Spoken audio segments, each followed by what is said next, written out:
isbot qila oldingiz. Meni talabim Amerikada meni kuzatayotganlar, meni guruhimda, ya'ni jamoamdagi 40 kishi, 43 kishi, 44 kishi iltimos qilib qolardim. Bu mavzuni to'xtatinglar. Bu mavzuga biz mana masjid domlamizni birgaligida hamma narsaga oydinlik kiritdik va bu narsa уже to'xtatilishini talab qilib qolardim. Endi men shu yerda yana bir narsani aytib o'tay.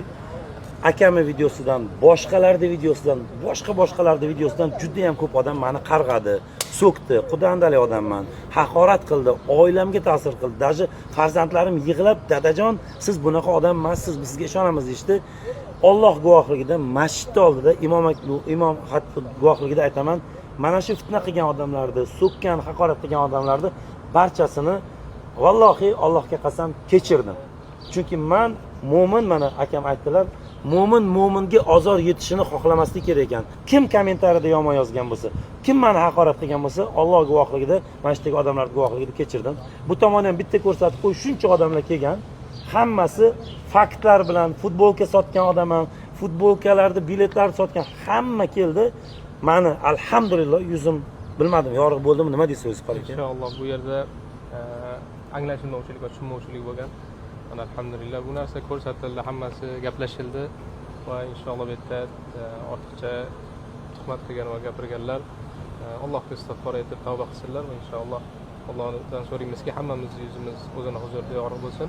Bu yerda sizni bu masalada aybingiz yoki deylik daxldorligingiz yo'qligi ochiqlandi. Abdurahmon aka, Alloh o'zi quruq tuhmatdan asrasin. Meni pozitsiyam shunaqa ediki, men shunchaki endi ojiz kallamga shu hadislarni eshitib, men jim turganim yaxshi, sabrli bo'lganim yaxshi dedim. Lekin qora aka aytdilar, aytdingiz-ku, jim turish, sabrli bo'lish yaxshi, lekin bu yerda tuhmatni oldini olish kerak va odam o'zini oqlashi kerak. Agar bunga haqiqatda daxldorligi yo'qmi, buni aytish kerak. Chunki shuncha insonlarni haqorati, shuncha insonlarni g'iybatga qolish kerak emas, ularni ham gunohkor qilmaslik kerak. Bu videoni millionlagan odamlar ko'rdi. Shuning uchun agar siz ko'nglingiz to'q bo'lgan bo'lsa, bitta like bosib bu videoni yaqinlarga yuborib qo'ying. Kelajakda ular ham gunohkor bo'lib qolishmasin. Ekspert, mendan xafa emasmisiz? Yo'q, mendan ham xafa bo'lmayman. Bosib qo'yasiz. Men azda xafa emasman. Bizda xatolik o'tgan bo'lsa men bor uzr. Eng qizig'i bu hammasida hikmat bor-da. Xudo xolasa mana va'da berdilar. Bularda 40 kishilik lashkari bor, armiyalari bor, blogerlar bor. Xudo xolasa vatanimizga, dinimizga, o'zbekligimizga xizmat qiladigan blogerlar guruhi yaxshilikka bo'ldi aka. Xudo xolasa yaxshilikka bunda ham bir hikmat. Behikmat emas. Lekin istig'for etib, bir-birimiz haqqimizda duolarni istab qo'yaylik. Sog' bo'lasizlar. Salomat.